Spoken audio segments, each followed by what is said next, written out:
m'appelle le Chair, les Fimbi 500 et les grandes sœurs de mes Fimbi, Big 500. Sarcel représente, Sect Abdoulaye évidemment. Bienvenue sur We Hustle, c'est toujours ton émission qui rassemble et motive. Au fil des émissions, nous recevrons différentes personnalités qui viendront s'asseoir à ma table, nous parler de leurs échecs, mais surtout de leurs réussites. Alors Hugo, take a seat now. Hey, I see dead people. PDG. We hustle, baby.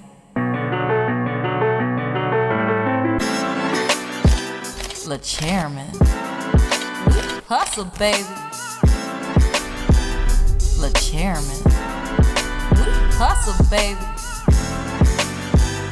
Le chairman. De retour sur We Hustle et aujourd'hui, je suis fier d'accueillir Mathias Pogba. Take Mathias. a seat, ego. Comment tu vas, frangin? Ça va toujours. Tout est OK? Tout est OK. Ça fait plaisir de te voir. Merci d'avoir accepté l'invitation. On doit causer, frère.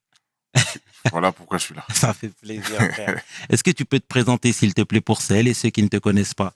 OK, bah moi je suis Mathias Pogba, grand frère de Paul et jumeau de Florentin, d'une fratrie de 3, footballeur professionnel. Pas mal l'intro. C'est très bien. Pas mal, ça passe. Frangin, on va retracer le parcours, on va retracer la vie, forcément. Ici, on a tout le temps. Il faut savoir que ton gars mitraille des questions. Ouais, je me suis préparé. Alors, moi, je veux que tu me parles. T'es né déjà à Conakry, mais t'es arrivé très tôt en France. Donc, moi, je veux que tu me parles de ta jeunesse à Roissy-en-Brie, s'il te plaît. OK. Bah déjà, ouais, comme tu l'as dit, je suis né à Conakry, le 19 août 1990. Et moi et mon jumeau, avec ma mère, on est arrivé en France à 2 ans, en 1992. Donc voilà pourquoi Paul est né en France, à Lagny-sur-Marne, dans le 77. On s'est installé à Roissy-en-Brie, aux Zones, 2 rues des Zones, avec mon père. On a grandi, on y a grandi jusqu'à nos 5 ans. Et après, on est parti dans le quartier de la Renardière, dans un autre quartier de Roissy, de nos 5 ans jusqu'à nos 21 ans. D'accord. Ouais. Moi, je veux que tu me parles de l'ambiance à la maison déjà très tôt. Bah, l'ambiance, elle a toujours été joviale. Ouais. Ma mère, mon père, ils nous ont toujours mis la musique depuis le plus jeune âge. Donc, on a toujours été des ambianceurs, on va dire. Ouais. On a grandi dans la musique. Plus on a grandi, on a commencé à diminuer quand même, mais on a grandi dans l'ambiance, la musique et la joie. Donc, c'est quoi les rêves musicales? Franchement, on est partout. Nous, on a mis pied partout. Ouais. Tu mets la musique, on est prêt. C'est ça qui nous différencie. N'importe quel genre? N'importe quel genre. C'est ça qui nous différencie avec les autres.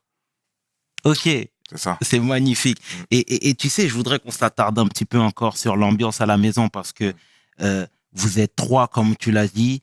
Mais il y a Yvette qui vivait avec vous. Marie-Yvette. Moussokoro également. Ouais. Tu vois? Ah, tu t'es bien renseigné, toi. J'aime bien. Tu vois ce que je veux dire? Donc déjà, c'est important que tu nous parles déjà de ces cousines, mais qui en réalité sont des grandes sœurs. Hein. Ouais. Donc, parle-moi de cette ambiance et de ces sœurs-là en particulier, s'il te plaît. Ça, c'est le sang. Nous, on n'a pas fait de différence, cousine, tout ça. Nous, on n'est pas dans ça, nous. Tu grandis avec nous, t'es parmi nous. Tu vois? Ça, c'est la MIF. Donc, ça a été...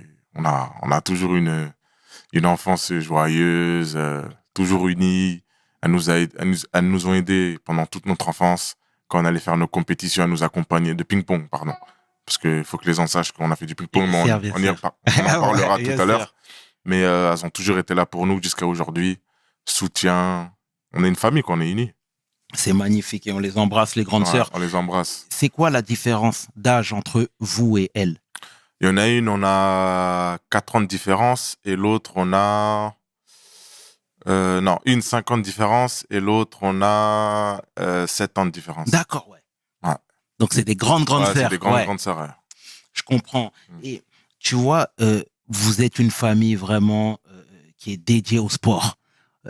Tu viens de m'emboîter le pas en parlant de du tennis de table, mais apparemment, tu es un tueur, champion de France même à 10 ans. Donc, 9 ans. 9 ans. Ah, Encore. excuse-moi. Ouais, voilà, c'est important. Mais déjà, parle-moi de cette découverte-là et même du fait que tu été envoyé à Montry pendant quelques Au temps. Krebs. Exactement. Oh mon gars, tu t'es renseigné. Mais j'aime bien. Parce Ouais. que, tu sais pourquoi déjà j'aime bien ça? Ouais. Parce qu'il y a plein de personnes qui veulent faire des interviews, mais ils viennent pas renseigner, ils viennent juste pour que tu parles. En fait. Non! Chacun doit faire son boulot et tu l'as très bien fait. Et je t'en remercie. Merci, mon frère. Donc, ouais. Je suis en CE2. Notre sport d'activité de l'école, c'est ping-pong. Et Monsieur Zmuda, je me rappelle de son nom carrément. Monsieur Zmuda, il nous amène à la salle de tennis de table et il voit que je sors du lot, tu vois. Moi et mon frère, on sort du lot. On n'était pas dans la même classe, mais nous deux, on sortait du lot de là où on est dans chaque classe, tu vois. Et quand je vais là-bas, même le coach du tennis de table il dit, ouh, lui, il faudrait qu'il revienne, lui, parce que je vois qu'il y a quelque chose, tu vois. Moi, je suis là, je dis, ok, on revient, hein, bah, on va revenir. Et en espace de 3 ans, on a vraiment éteint dans toute la France. Chaque compétition qu'on partait, on gagnait. Et si tu me crois pas, j'ai le numéro de mon coach, tu l'appelleras. Ok? En loose day, tu l'appelleras, tu lui demanderas si c'est faux. Mhm. On a éteint toute la France. Chaque compétition, on est même, après, l'année où on arrête, on était surclassé. On était minime, mais on faisait des compétitions déjà avec les cadets, pour te dire. Quand on arrêtait, mais nous, on préférait le foot. Donc, on a éteint. On faisait des stages à l'étranger, tu vois, des stages de ping-pong de 2 semaines, tout ça. On était convoités pour aller là-bas. Et comment t'expliques le fait qu'il n'y ait pas de convoitise sur ce sport-là? Parce que vous étiez des tueurs avec ton frère Florentin, mais en réalité, pour faire une carrière de Pongiste. absolument, c'est pas évident. C'est pas que c'est pas évident, en fait, ça. Ou du moins à l'époque. hein. Ouais, à l'époque, Ouais. déjà les époques, elles ont changé. Absolument. Mais à l'époque, le ping-pong, quand on dit, ah, t'es pongiste, hein, c'est quoi ça, tu vois? Donc, nous, déjà, cet aspect-là, le sport individuel, c'était bien, hein, mais le sport d'équipe, ça nous parlait plus. C'est pour ça on a bifurqué, hein, tu vois? Donc, du coup, parce que à la maison, on l'a pas dit, mais c'était assez rudimentaire, c'était assez ric-rac. La maman, elle était dans son hustle, hein, elle essayait de travailler, de joindre les deux bouts tant bien que mal, tout en sachant qu'il y avait pas mal d'enfants à la maison. Donc, toi, quand elle a dit qu'elle pouvait plus assumer vos déplacements, etc., moi, je veux que tu me parles de cette maturité parce qu'elle a dit que vous ne lui avez pas tenu rigueur de ça. Par rapport au ping-pong, on était sponsorisé à 9 ans. On recevait des raquettes, des plaques. Je sais pas si tu connais un peu. Des plaques, ça veut dire c'est avec le matériel avec lequel tu vas jouer. Nous, on recevait ça gratuitement par Banco. La marque, c'était Banco, sac, uniforme, comment on appelle ça? Ouais, uniforme, short, t-shirt, sac, veste. On est à 9 ans. Et on recevait des primes de 200 €, des trucs comme ça, par mois. À 9 ans. Ça veut dire on était déjà dans l'esprit de compétiteur, en mode, on va tout péter. Donc, en fait, dans notre tête, c'était là où tout ce qu'on touche, on doit éteindre. Mais ça vient de la mentalité de mes parents, surtout mon père. Très discipliné. Lui, c'est numéro 1 ou rien, en fait. Ça sert à rien d'y aller si tu vas pas être numéro 1, en fait. Ok. Donc, nous, c'est dès tout petit, mentalité comme ça. Et pourquoi t'as arrêté du coup alors? Si c'est pas cette raison-là. Bah, j'ai arrêté quoi, le Le ping-pong? ping-pong, ouais. Ouais, tout parce à fait. que je voulais être numéro 1 dans le foot. T'as vu le changement ou quoi? Voilà. Ouais. Non, mais je comprends totalement déjà. En tout cas, tu étais très ambitieux et très jeune. Ouais. Donc là, de retour à Roissy, tu commences à grandir et tu t'inscris dans le club de la ville. Donc, moi, je veux savoir, c'est quoi les premiers feelings? Parce que, ok, tu as des facilités au ping-pong, mais est-ce qu'au foot, c'est la même chose? Au foot, c'est la même chose.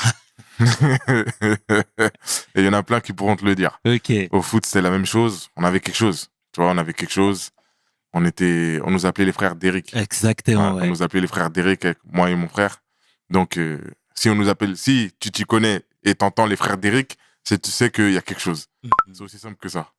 Donc, ouais, chacun de son côté, on lavait les gens, on bombardait, on était les frères d'Eric, hein, sauf dans la réalité. Mais déjà même, là, on voit que le frère a une belle carrure. T'étais déjà très grand, très élancé, plus jeune? Pas du tout. Pas du tout? Pas du tout. Chétif? On n'était pas maigre, on n'était pas gros. On était entre les deux. Ok. Ouais. Ok. Donc, il y a eu du travail fourni et la morphologie naturelle. Ouais. Et quels sont parce qu'on a toujours ici tendance à mettre en avant les gens de l'ombre, les éducateurs, etc., qui ont décelé ton talent, là. C'était qui? Belel Diallo, Brahim Tlili, Bijou Tati. Ces 3 noms-là, ce sont nos 3 premiers coachs, tu vois, à chacun. Donc, eux, dès le départ, jouer un match sans les jumeaux, c'était impensable. Ces gens-là, ils venaient, par exemple, quand on était puni par mon père, par rapport à l'école et tout, ces gens-là, ils se déplaçaient jusqu'à chez moi pour venir parler avec mon père pour qu'on vienne jouer. Ça veut tout dire. Tu vois ce que je veux dire? Absolument. Donc, ces 3 personnes-là, ça a été nos 3 premiers coachs, à moi, Florentin et Paul. Et eux, ils étaient vraiment avec nous parce qu'ils ont vu que le niveau, il était là. Et tu sais, depuis tout à l'heure, tu parles de ton père, déjà, paix à son âme, hein, mais c'est important parce que tes parents ont divorcé quand tu étais petit, d'accord? Donc, en réalité, tu n'as même pas en tête l'image de tes parents réunis, je suppose, parce que tu étais trop jeune. Mais depuis tout à l'heure, tu dis ô combien ton père était présent dans ta vie. Tu disais qu'il habitait à Roissy, ta mère aussi, donc tu as eu cette chance-là, déjà. Très important. Tu vois? Parle-nous des valeurs de ce monsieur, déjà. Est-ce que tu es prêt? Je suis prêt, mon frère. Ok. Non, monsieur Antoine Pogba. Non. C'était lui. Je vais te donner des anecdotes comme ça que tu vas bien comprendre comment il fonctionnait, lui. Par exemple, quand il nous disait on va faire un exercice de tir. On va au terrain, on fait un exercice de tir. Si tu tires, par exemple, il disait 10 fois d'affilée, tu mets lucarne droite. Tu vois ce que je veux dire? 10 fois d'affilée, on tire dans la lucarne droite là-bas. Si tu mets pas les 10 d'affilée, par exemple, tu es à 6, tu loupes la 7e, tu recommences à 0. Ça, c'est la mentale de mon père. Et on a grandi avec ça. Ça, c'est une des anecdotes. Je vais t'en donner une deuxième. Pour réchauffer les muscles, on court, on fait des tours de terrain. Quand on est chaud, on va faire un tour de demi-terrain sur une jambe. Pour que les mollets, ils travaillent. Quand ça brûle, on change. Tu changes de pied. L'autre, ça commence à brûler, tu remets sur celui-là qui s'est reposé. Et tu fais tout le tour comme ça. Voilà. Je t'en ai donné 2. Et là, t'as vite compris. Là, j'ai pas besoin de m'exprimer plus sur ça. Ça, c'est la mentale dans laquelle on a grandi. Monstrueux. Paix à son âme, frère. Paix à son âme. Et, tu vois, c'est marrant parce que tu disais et tu viens de dire, pardon, combien il était rigoureux envers vous. Et c'est une très bonne chose. J'ai cru comprendre qu'il était professeur. Ouais. Il n'était pas sur vos côtes concernant le... Quoi? Sur nos côtes, c'était petit. Quel combat on a mené? Non, un combat, laisse tomber. Combat de Mike Tyson. D'accord, non, ok. Laisse tomber. Ça veut dire c'était un combat... lui, en tant que professeur, faut être fort à l'école. Et nous, notre combat, on est fort au foot, mais on n'aime pas trop l'école. Donc, on fait comment? Ça veut dire, quand on allait chez lui, c'était la bagarre. Lui, c'était les livres d'abord. C'était pas la play d'abord, c'était les livres. Dès qu'on finissait les livres, le temps libre qui nous reste là, c'est là-bas on va jouer. Sinon, c'était pas l'inverse. Or que chez ma mère, c'était l'inverse. Combat. Non, c'était un combat. Ah, laisse tomber. Mon daron, professeur, tu t'imagines? Lui, il est prof et nous, on est là, on veut percer dans le foot. Mais j'ai eu cette chance-là qu'il nous a jamais vraiment bloqué parce que même quand il nous punissait, tu vois, nous, on jouait notre jeu à appeler les coachs, il faut venir et tout, faut venir parler avec le papa. Et il venait après, il nous laissait. Tu vois, il avait quand même cette gentillesse de nous laisser à la dernière minute. Mais des fois, même, il nous disait, non, il n'y a pas de match. Et le matin, c'est lui qui venait nous réveiller pour dire, hey, allez tuer sur le terrain, là. Tu vois? T'as vu dans laquelle il était? Ça, c'est mon père, ça. Et ça, tu peux que être motivé après ça. Ça veut dire, on te dit, tu vas pas faire tout ce que t'aimes. Et le matin, c'est lui qui vient te réveiller. Allez être meilleur buteur, je veux 2 buts. Tu vois, il te réveille, il dit, je veux 2 buts aujourd'hui. Non. Laisse tomber. C'est beau, en tout cas. C'est fort. Et c'est paix fort, à son âme, hein, frangin, encore une fois. Et frère, tu sais, moi, je regardais des reportages ici et là, et étant petit, ta mère disait que Paul vous copiait énormément. Il voulait tout faire comme vous. Tout. Tu vois? Tout. Même, je vais t'expliquer une anecdote, tu vas rigoler. S'il te plaît. Tu vois, quand tu vas prendre le train, là, Mm. quand tu passes le ticket, comment t'appelles ça déjà, là? Le tourniquet. Le tourniquet. Il voulait, parce que nous, on avait la force de sauter. Yeah. Il a voulu sauter, il s'est mangé le sol. Tellement, pour toi, un petit exemple comme ça. Tout ce qu'on faisait, il voulait faire. Sauter le tourniquet. Nous, on a la force de sauter. Toi, t'as pas encore la force, t'es plus petit. Mais tu veux quand même sauter. Mais tu vois, la mentale. Totalement. C'est ça. Et elle disait ô combien vous étiez des inspirations, des modèles pour lui. Et d'ailleurs, même, je fais appel à ma mémoire. J'avais regardé à l'époque, je crois que c'était en 2016, un reportage sur vous. Et il était en larmes parce qu'il se remémorait tous les conseils que vous lui avez prodigués. Il se remémorait son enfance, etc. Déjà, moi, je veux que tu me parles de la relation que vous aviez étant petit, s'il te plaît. Non. La relation qu'on... En fait, nous, on a toujours été... là où on allait, elle et 3 frères. Elle et 3 Pogba. C'était les 3 Pogba. C'était pas Mathias, Florentin et Paul, chacun dans son coin. C'était les 3 Pogba. On va dans une équipe, il y a l'équipe des 3 Pogba. C'était ça. Tu vois? Et on le faisait jouer avec nous. Parce que lui, il aimait bien s'amuser, dribbler les gens de son âge, tout ça. On disait, Polo, viens jouer avec nous, t'inquiète pas. Et techniquement, il gaspillait les gens, tu vois. Mais c'est physiquement, il était un peu frêle, un peu maigre. Lui, il était vraiment maigre, pour le coup. Mais toujours avec nous. Dans, viens, on joue un à gauche, un à droite, et lui dans l'axe 10. Frère d'Eric plus Olivier Atom. C'était ça, nous, c'était ça. C'était les 3 frères. Tu vois? À l'arrière. Quand tu disais l'arrière, tu disais les 3 Pogba. Dans le foot. Simple. Même dans le 7-7. Donc, c'était ça. Relation unie, forte. Toujours ensemble. Et jusqu'à présent, malgré tout ce que les gens disent, ça a toujours été comme ça et ça restera comme ça. Quoi qu'il arrive. C'est ces paroles qu'on aime entendre. Hein, sache-le, mon frère. Et alors, tu es en train d'avancer en âge. Il y a les spotlights sur toi, sur Flo et sur Paul. Une famille de champions, j'ai presque envie de te dire. À ce moment-là, le foot, vous l'avez pris très au sérieux? Il y a un ami à ma mère. Il vient toquer à la porte. Il vient en mode visite amicale.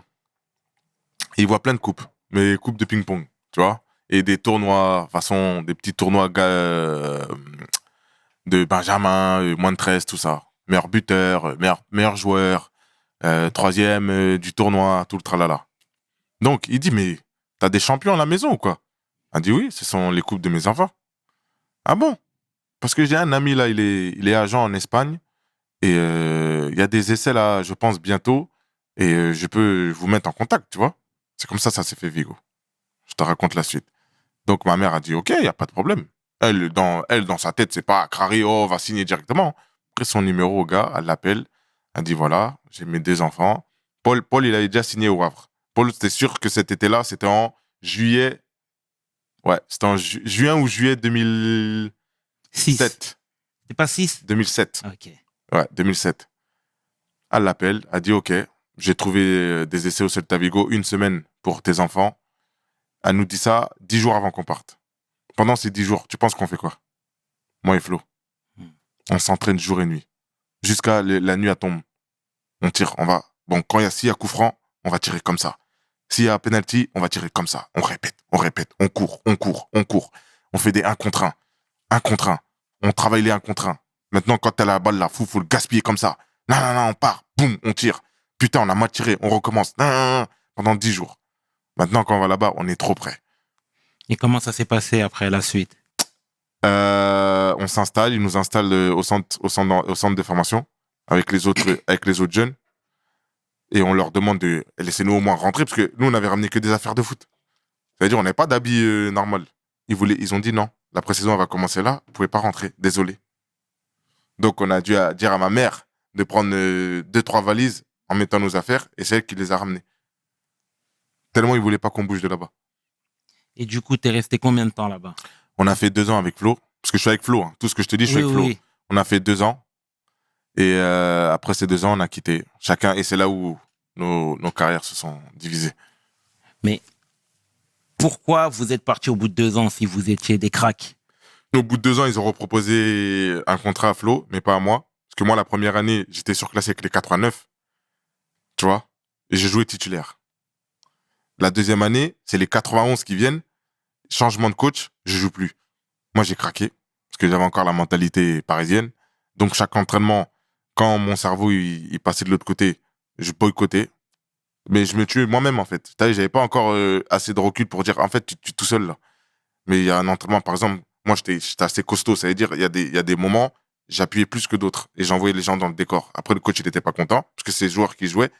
Et ça a cassé un truc avec le coach. Et j'étais toujours... Et quand il y avait des blessures, tout ça, quand il me mettait, je marquais.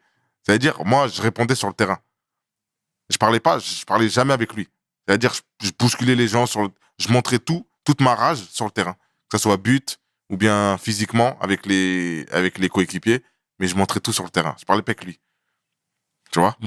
Mais ça a pas fonctionné cette deuxième année. Donc moi, j'ai décidé de partir. Et quand moi, j'ai décidé de partir, Flo, il a dit, je reste jamais là-bas tout seul. Et il est parti. Mais ils avaient proposé quelque chose à Flo. Ok. Ouais. Pour passer pro? Pour passer pro. Mais c'était long. C'était 3 ans stagiaire et 2 ans pro. Flo, il voulait 2 ans stagiaire et 3 ans pro. Ils ont pas voulu. On a pris nos bagages et on est parti. D'accord. Donc, du coup, rétropédalage, tu reviens à Roissy. Ouais. Tu joues dans le club de local? Non, entre-temps, je fais des essais. Je fais des essais au Kaiserslautern. 2e division à l'époque, allemande. Et tout se passe bien. J'ai jamais autant marqué. Bah, tu vois, l'essai que j'ai passé au Celta Vigo, j'étais 3 fois plus fort. J'ai jamais mis autant de buts dans une période d'essai. Jamais. De toute ma vie. Tout était bon. Après, il y a eu problème je pense, commission, tout ça. Après, je peux pas te dire, j'ai pas envie de trop dire n'importe quoi. Je sais pas vraiment ce qui s'est passé, mais j'ai pas signé là-bas. Et pour moi, c'était, à cette époque-là, la plus grosse déception. J'ai dit, c'est pas possible qu'on prenne pas. La semaine que j'ai faite là, c'est pas possible, en fait. Et j'ai pas signé là-bas. Et ça, on m'a dit ça vers mi-août ou début août, comme ça. Tous les clubs, ils ont déjà signé, ils ont déjà repris, tout ça. Ça veut dire, je suis parti là où il restait de la place, à Quimper. Là où je joue avec Riyad Mahrez. Exactement, là-bas, justement, moi, quelques années plus tard, j'ai appris que tu as croisé le chemin de Riyad là-bas. Vous avez même vécu ensemble, je crois. On a vécu ensemble dans le même appartement. D'accord. Ouais. Raconte-moi déjà ce passage et cette étape de ta vie, à savoir Quimper. Là, tu vois que Flo est en train de signer pro. À Sedan. Exactement, pardon, et merci pour la précision. Paul est à Manchester. Et toi, tu es encore en train de te chercher, entre guillemets. Déjà, raconte-moi ce qui se passe dans ta tête à ce moment-là, s'il te plaît. Là, dans ma tête, franchement, c'est... Comme je t'ai dit, c'est la plus grosse déception à cette époque-là qui arrive dans ma tête. Parce que moi, comme je t'ai dit, tous les essais, tous les trucs, ça a toujours été good. Tu vois, je connaissais pas encore cet échec-là. Là. C'était un petit échec, mais pour moi important. Tu vois, parce que là, c'est une étape. Le passage professionnel, c'est une étape très importante dans le monde du football. Ça veut dire, je me suis dit, je suis en train de perdre. J'ai perdu 1 an. Mes frères, ils ont signé. Et moi, j'ai perdu 1 an. Dans ma tête, tu vois, je me dis ça. Je me dis, ok, c'est pas grave. Si ça doit se passer comme ça, ça se passe comme ça, on fait le boulot et on remonte, tu vois. Donc, je vais là-bas et j'y vais comme ça, en boudant, tu vois. Je signe à Quimper, mais je boude. Je dis, ma place, elle est pas là, en fait. Mais bon, après, avec le temps, t'es obligé de t'y faire. Tu vois, je suis obligé de m'y faire. Et je me blesse. Je me blesse à la cuisse à un moment donné. Et ça a plombé ma saison. Au début, je jouais. Après, sur la cuisse, elle arrive vers janvier, comme ça. Et c'est les moments importants pour se faire voir. Janvier à mai, tu vois. Et ça ma saison, ça veut dire presque saison blanche. Je fais la première partie. La première partie, ça sert à rien. En vrai de vrai. Ça sert à rien. Ça a juste à t'acclimater là où t'habites, à tes joueurs et tout. Et la deuxième partie de saison, c'est là où tu dois éteindre pour une possibilité de transfert. Tu vois. Et cette deuxième partie de saison, je joue pas trop. Parce que je suis blessé. Donc, je me dis, année nulle. Tu vois. Donc, après ça, je me dirige vers l'Angleterre. J'ai un essai dans un club de Ligue 1, c'est-à-dire 3e division anglaise là-bas, à Bury, club à côté de Manchester. Je vais me rapprocher du petit. Donc, je vais là-bas, je vais à Bury. Je fais 1 semaine d'essai, je crois. Et ils me disent, on aime bien, on veut le revoir et tout. Je dis, il n'y a pas de jeu, on veut le revoir. C'est soit 1 semaine. En 1 semaine, vous pouvez pas voir les qualités de quelqu'un? Non. suis pas d'accord. En 2 jours, je l'ai réussi. En 1 semaine, j'ai réussi à Kaiserslautern. Ça veut dire, je connais. Faut pas venir me raconter des cracks ici. Donc, je vais là-bas.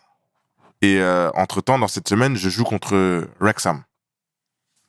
Je Pays de marque Galles. Pays de Galles. Et à l'époque, 5e division anglaise. C'est-à-dire 2 divisions en dessous de là où je suis, en essai. Je joue contre eux, je les éteins, je marque et tout. Et le coach, je te jure, le soir même, il appelle mon agent. Il dit, si moi je le veux, il vient demain, on signe. Moi, faut pas me dire ça 2 fois. Il dit, t'as dit quoi? Il a dit quoi là? Mets le haut-parleur là, tout de suite. Il a dit quoi? Il vient demain, on le signe. On y va. J'ai pas cherché à comprendre 5e division, 8e division. C'est professionnel? Oui, on y va. Boum, c'est comme ça que j'ai atterri avec ça. Et tu disais 5e division. Mais c'est quoi le feeling? Parce qu'effectivement, tu passes pro, mais de l'autre côté, c'est pas quand même une division qui est... C'est pas la division où tu veux atterrir dans un premier contrat. Exactement. Mais c'est là où ma première force mentale elle est arrivée. Je me dis, tiens, si tu recules de 2 divisions, hein, mais t'es pro, tu regardes quoi? C'est là où ma tête a commencé à se poser les bonnes questions. Tu regardes quoi? Le contrat professionnel ou la division où tu es? J'ai dit, je regarde le contrat professionnel. Tu vois, moi, à cette époque-là, j'ai beaucoup de questions à moi-même. Tu veux faire quoi? Tu veux être pro ou tu veux jouer en première division? Les deux, dans tous les cas, c'est pro. Tu veux être pro en 5e division, tu veux signer ton premier contrat pro en 5e division, ou tu veux absolument signer dans un gros club, ou comme ça, on te voit partout à la télé, mais c'est quand même professionnel. Tu choisis quoi? J'ai dit, je choisis Wrexham. Pourquoi? Parce qu'ils me veulent. Ils sont venus me chercher. Ils ont toqué à ma porte.